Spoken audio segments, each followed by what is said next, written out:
మీ ఆత్మను దేవుని సాయం చేయండి. తండ్రి మనతో ఉన్నారు. ఆయన కృపాసను బట్టి ఈ పవిత్ర సమయంలో మనలందరినీ కూడా దర్శించడానికి ఆయన అంగీకరిస్తూ ఉన్నాడు. శాస్త్ర కృపతో మనల్ని దీవించడానికి, ఆయన రాజ్యంలో మనల్ని మహింపరచడానికి దేవుడు అంగీకరిస్తూ ఉన్నాడు. ప్రార్థన అండి. కనికరంగల మహారాజానికి నేను వందనాలు. ఈ పవిత్ర సమయంలో మేమందరం కూడా పవిత్రాత్మతో నిలబడి నీ పవిత్రమైన పాదాల దగ్గర మేమందరం కూడా బాబు నిరంతరం ఆశీర్కరంగాను సంతోషకరంగా జీవించినట్లు మమ్మల్ని సిద్ధపరచండి. మానవుల శ్రమలు మాలో తీసి మహిమ స్వరూపులుగా మార్చబడి శాస్త్ర కృపా మహాప్రభావంతో నిత్యానందభద్రులుగా జీవించినట్లు మమ్మల్ని సిద్ధపరచమని నీ ప్రేమ గల దీపాలు సర్పిస్తూ యేసు నామమున బతిమాలి వేడుచున్నాం తండ్రి. ఆమేన్. హల్లెలూయా, హల్లెలూయా, హల్లెలూయా. క్రీస్తునామమున మీకు అందరికీ శుభం కలుగును గాక.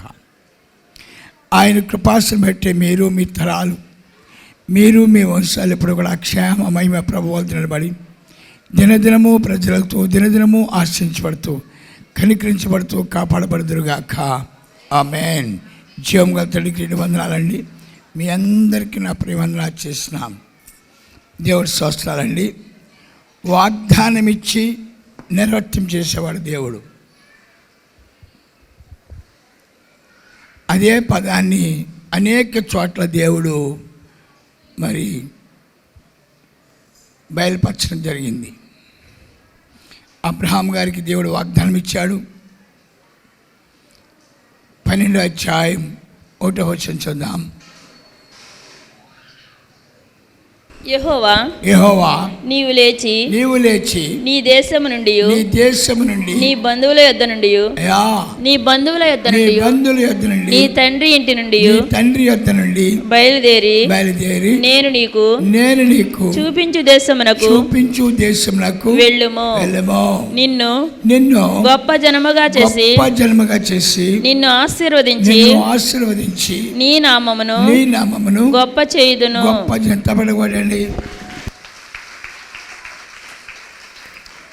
భూమి మీద మనకు అనేక మంది వాగ్దానాలు ఇస్తారు.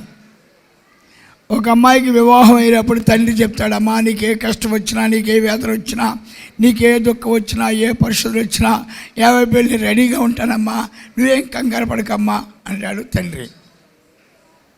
తల్లి అంటది, ఏం భయపడకమ్మా, నేను అప్పుడు సాల్ట్ బియ్యం తౌడు బియ్యం పంపిస్తూ ఉంటానమ్మా అని తల్లి అంటది.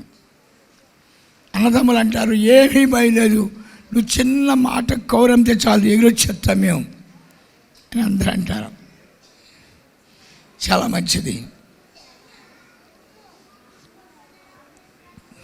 కానీ మా పెద్దక్క గారు వివాహం చాలా గాంభీర్యంగా జరిగిందండి. మా వాళ్ళందరూ సంపన్నులు.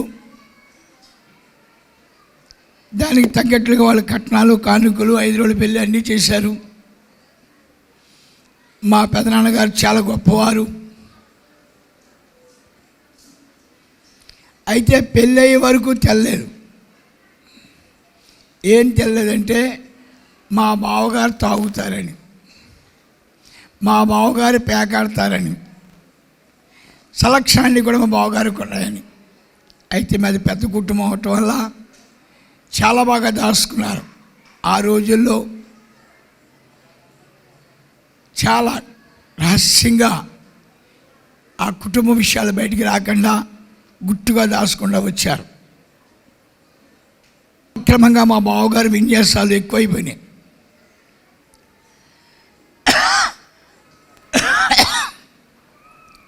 ఆస్తి పాడు చేయడం ప్రారంభించారు. చాలా ఆస్తి, ఒక కొడుకు కూతురు ఆస్తి పాడు చేయడం ప్రారంభించారు.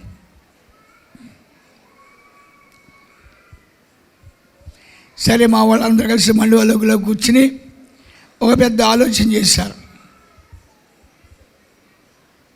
ఆలోచన ఏంటంటే మక్కని తీసుకొచ్చేయాలి.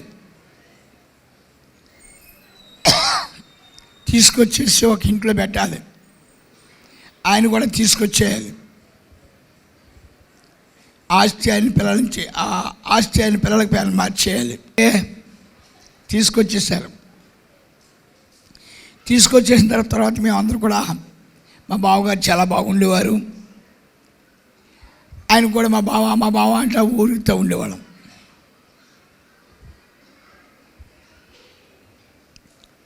మా వాళ్ళు కసిసావుడు ఉండేదండి. ఆ కసిసావుల్లో ఊళ్ళో అందరూ కూర్చుని కౌలు చెప్పుకుంటూ ఉండేవారు. సరిగ్గా అదే ప్లేస్కి మా బావ తాగి వచ్చి పెద్ద గొడవ పెట్టడం ప్రారంభించాడు. అంటే మా వాళ్ళందరూ ఇంట్లోకి వెళ్ళిపోయారు.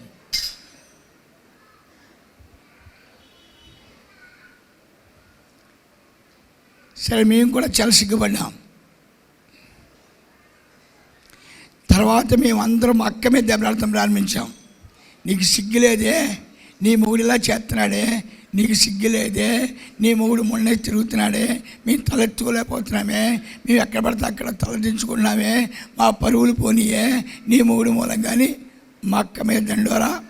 మా అక్కతో మాట్లాడటం మానేసాం, మా అక్క ఇంటికి వెళ్ళటం మానేసాం, మా యొక్క మొక్కం కూడా చుట్టం మానేసాం.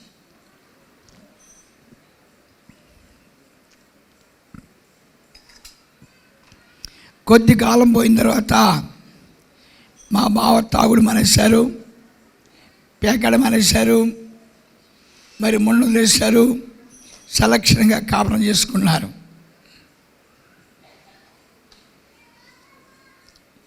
మా అక్క ఎవరింటికి వచ్చేది కాదండి. అప్పుడేమో రావద్దన్నామండి, ఇప్పుడేమో రమ్మన్నామండి. అప్పుడు మా ఇంటికి రావడానికి లేదన్నామండి, ఇప్పుడేమో మా ఇంటికి రావాలన్నామండి. మా అక్క రావట్లేదండి. మాకందరికీ బాగా కోపం వచ్చింది. రోజులు గడవలవే, ఈ రోజులు కొంచెం మొగుడు మారిపోయాడని, మొగుడు పేకడ మనుషుడని, ఇక నీ కళ్ళు ఎత్తిమిగిలిపని చూసుకున్నావులే, ఎవరికి ఉండి ఆడుకుంటాయి అని ఇంటి పక్క వెళ్ళి బుద్ధి తిట్టి వచ్చేవాళ్ళం. ఆ పల్లెటూరు అలవాటు ఉంటుంది రండి. ఎన్ని మాట్లాడినా నోరిప్పేది కాదండి. ఈ ఆడవాళ్ళు పెద్దోళ్ళు ఏదో గుసగుసలు ఆడుకుంటూ ఉండేవారు. అవి మాకు అర్థం వచ్చేవి కావు. మాకు బుద్ధి తిట్టడం ఒకటే జాతకొచ్చు. మా అక్క రావట్లేదు, పిలిస్తే రావట్లేదు.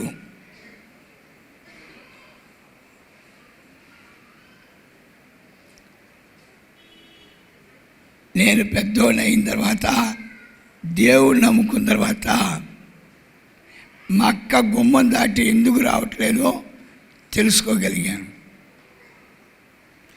తల్లి విడిచిన, తండ్రి విడిచిన విడనన్నాడు నా దేవుడు. తపలు కొట్టండి. ఇంతకీ ఎందుకు రావట్లేదంటే, అప్పట్లో కట్టలు చాలా ఎక్కువగా ఉండి ఆవిడ దేవుడిని నమ్ముకుందని తెలుసుకుంటే మళ్ళీ పెంచి పెడతారు. అందుకు ఎవరింటికి వచ్చేది కాదండి. భర్త మారు మనసు పొందాడు, చక్కగా సంసారం చేసుకుంది, చక్కగా లోకాన్ని విడిచెళ్ళిపోయింది.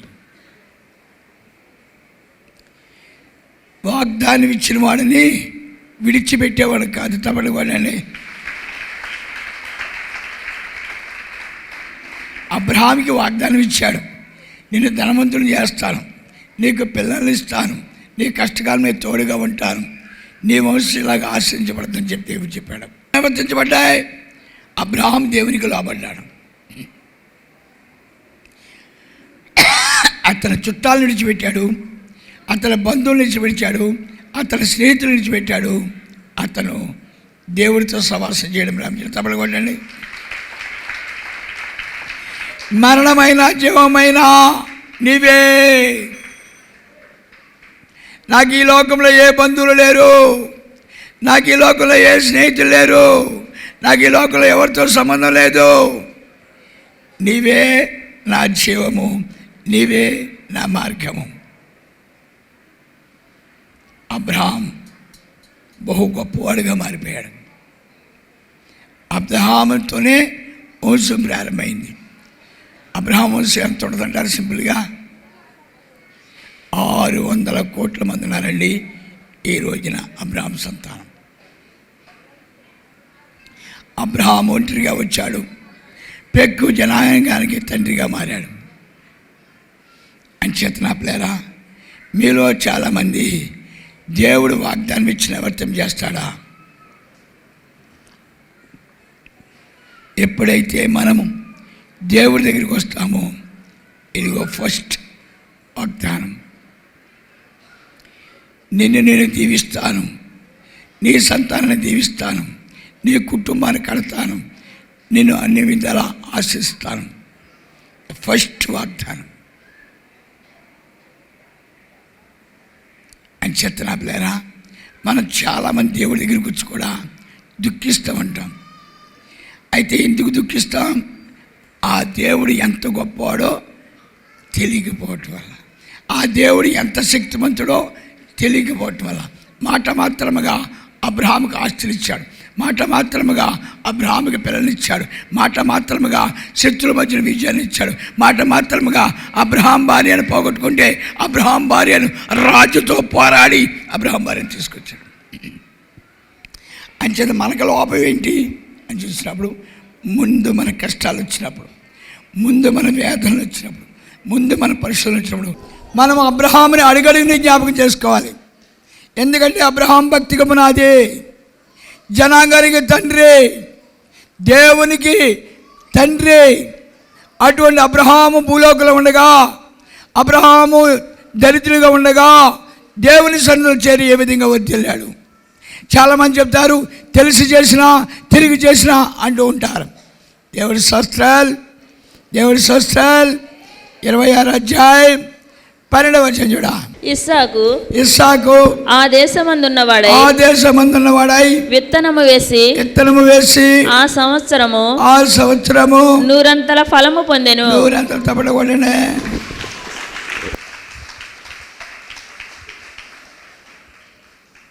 పొరుగురోడు, దిక్కులేనోడు అని అందరూ ఆయన మీద కక్ష పెట్టి, నీతిమంతులకు కష్టాలు వస్తాయా అని మీరు అడుగుతారు.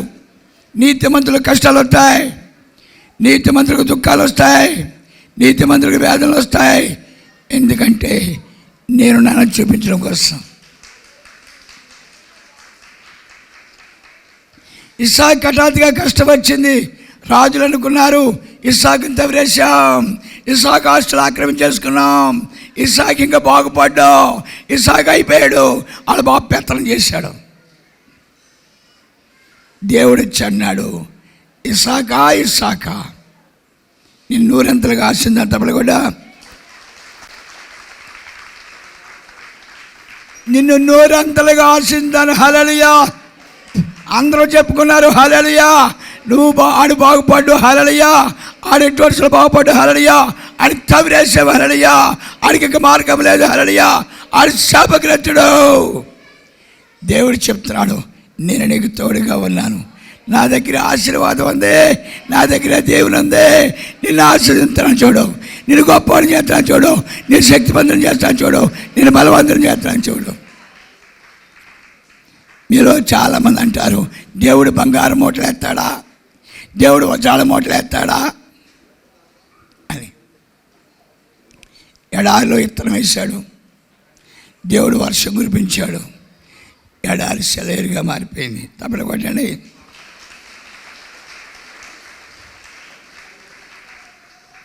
ఇస్సాకు దగ్గరికి అందరూ వస్తున్నారు. ఇస్సాకు మాట చేస్తున్నాడు. అందరూ ఇస్సాకు దగ్గరికి వెళ్ళారు. అయ్యా నువ్వు ఎలా బాగుపడ్డావయ్యా, కరెన్సీ మార్చావా, లేకపోతే నా గంజా వ్యాపారం చేసావా, ఎలా బాగుపడ్డావయ్యా నువ్వా? ఇస్సాకు చేతులను నాట్యం చేస్తా, నా దేవుడు గొప్ప దేవుడు హల్లెలూయా, నా దేవుడు గొప్పవాడు హల్లెలూయా, నేను పాడవాడు ఇష్టం లేదు హల్లెలూయా, అనేక మందిని అవమానపరిచారు హల్లెలూయా, అనేక మందిని నిందించారు హల్లెలూయా, అనేక మందిని తోసేశారు హల్లెలూయా, నా దేవుడు నాతో ఉన్నాడు హల్లెలూయా. నా దేవుడు నాతో ఉన్నాడు హల్లెలూయా, అందుకు నాకు ఓటమి లేదు హల్లెలూయా. ఈ విజయం, ఈ ఆశీర్వాదం, ఈ దీవెన ఆయనది, ఆయనది. మీరందరూ తోసేశారు, మీరందరూ అవమానపరిచేశారు, మీరందరూ గెంటేశారు, నా ధనమంతా తీసేసుకున్నారు. మాట్లాడుతున్నారు, నీ బాబు ఎక్కడి నుంచి వచ్చాడు, ఇది ఆక్రమించుకున్నాడు, ఇది మాదని చెప్పారు. భూమి ఆయనది, ఆమేన్. ఆకాశం ఆయనది, ఆమేన్. ఆశీర్వాదం ఆయనది, ఆమేన్. నిన్ను ఇప్పుడు ఆశ్రయించడానికి ఇష్టపడుతున్నాడు, నిన్ను దీవించడానికి ఇష్టపడుతున్నాడు. అవునండి, చేయవలసిన పాపాలని చేసిన తర్వాత, తిరగవలసిన గుడిసెలను తిరిగిన తర్వాత కూడా ఆశ్రయించాడా? అలాగ ఆశ్రయించాడా? ఆశ్రయించాడు. చూద్దాం 32వ అధ్యాయం 23వ వచనం అనుకున్నాను నేను. చూడు, అది కన్నా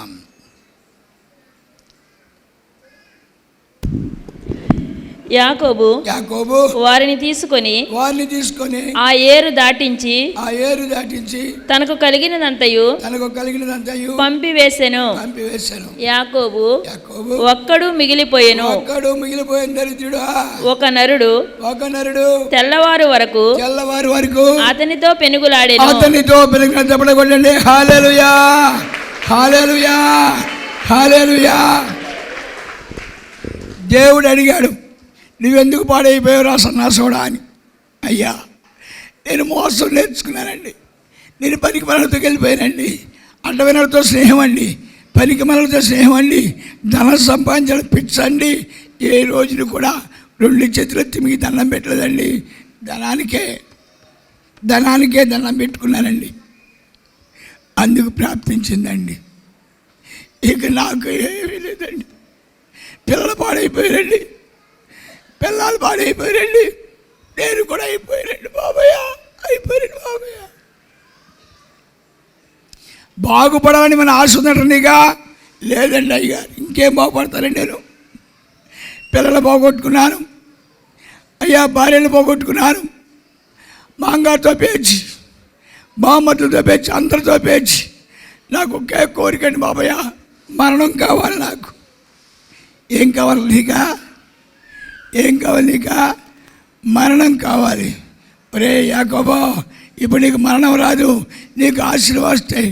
ఇప్పుడు కనుక నన్ను విశ్వసిస్తే, ఇప్పుడు కనుక నన్ను స్తుతిస్తే, ఇప్పుడు కనుక నన్ను ఆరాధిస్తే. యాకోబు ఒప్పుకున్నాడు, అయ్యా నేను స్తుతి చేస్తాను. భయంకర కరువు వచ్చింది. యాకోబు సంతానానికి, యాకోబు తినడానికి తినలే. ఐగుప్తు నగరం వెళ్ళాడు. ఐగుప్తు నగరం వెళ్తే ఐగుప్తు నగరంలో చనిపోయాడు నా కొడుకే మహారాజ్. తప్పని కొట్టండి. పరిగే వచ్చారు. నాన్న ఏంట్రా, మన యేసోపు కూడా రాజు, హల్లెలూయా, మన యేసోపు కూడా రాజు, హల్లెలూయా. రాజుగారికి ఆకేశారు. యేసోపుతో అన్నారు, నీ అన్నదమ్ములకు భూములు పంచిపెట్టు, నీ అన్నదమ్ములకు సమృద్ధి కలిగించు, వారి డబ్బు తీసుకోవచ్చు. పిచ్చోళ్ళరా, ఎర్రోళ్ళరా, మన రెడ్లు బాబు అంటారండి, అన్నయ్య గారు మీరు చాలా ధనవంతులండి కదా. యాదవా, అమ్మ బాబు ఇచ్చింది అమ్మేస్తాం, పిల్లని తెచ్చుకుంది అమ్మేస్తాం, మంగళసూత్రాలు అమ్మాను, మడత మంచం అమ్మాను, గ్యాస్ స్టవ్ అమ్మాను, అమ్మంద లేదు. ఊరంతా అప్పులు. ఉన్న కొడుకు వెళ్ళిపోయాడు. అదే టైంలో నేనున్నాను చేయి అందించాడు. రారా బేట, నిన్ను గొప్పని చేస్తాను, హల్లెలూయా, రారా బేట. అప్పులండి, అప్పులు, ఊరంతా అప్పులు, ఎక్కడ చూసిన అప్పులు, ఆస్తి అంతా అమ్మేశారు. అదే టైంలో ఆయన పాదాల దగ్గర చేరి స్తుతించడం ప్రారంభించాను. దేవుడు తన చేయినిచ్చి గొప్ప పని చేశాడు.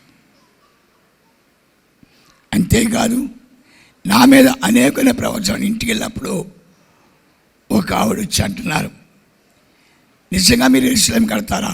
కడతానండి యెరూషలేం నేనా. ఎందుకంటాను అలాగని?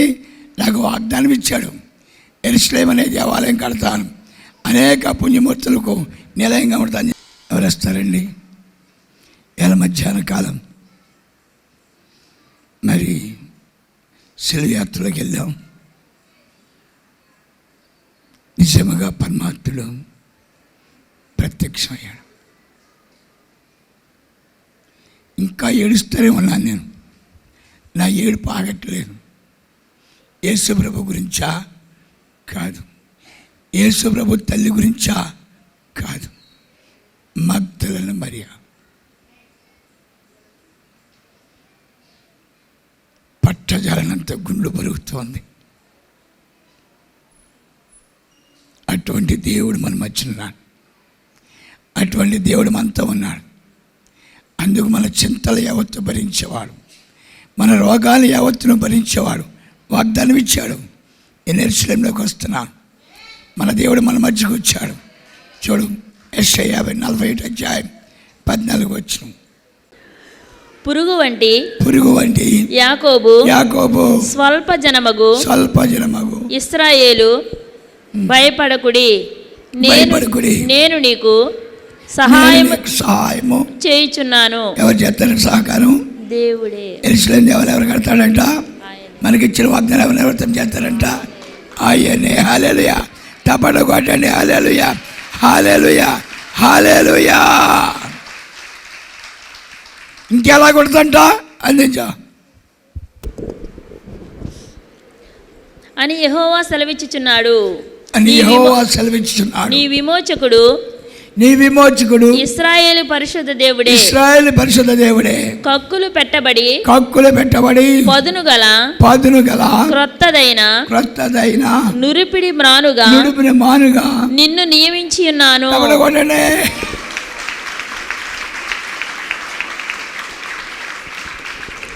నాకు కళ వచ్చిందండి.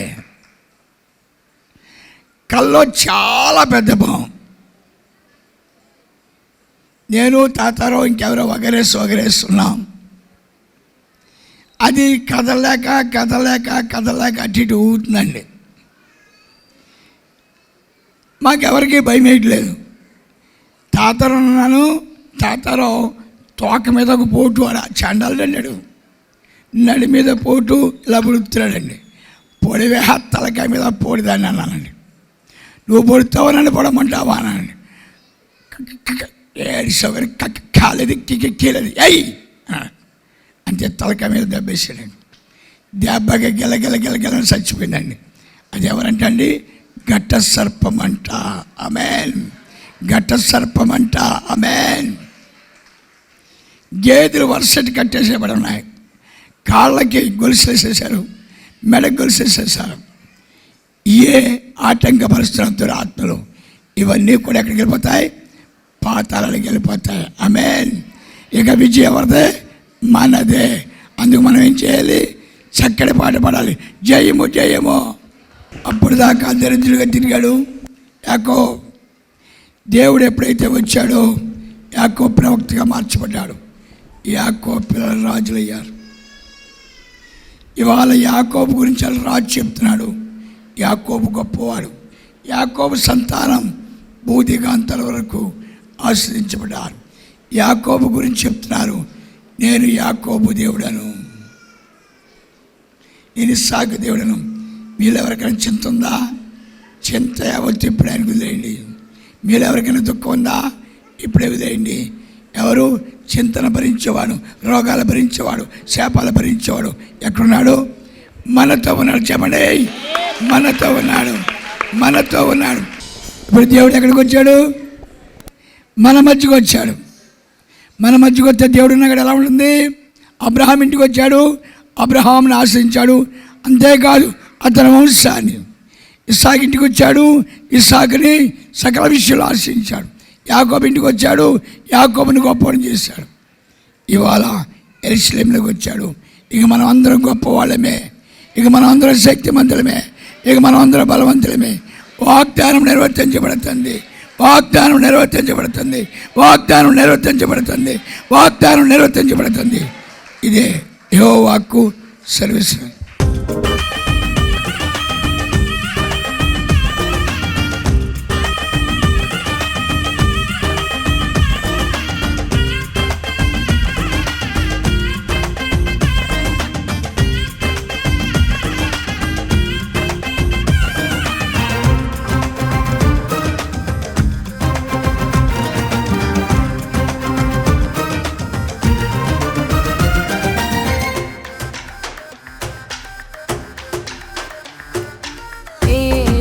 లేని మమ్మును బలపరిచి జీవము కలిగిన సంఘములో నిలుపుకున్నావయా. నీ వాక్కుతో నన్ను స్థిరపరిచి నీ సత్య మార్గములో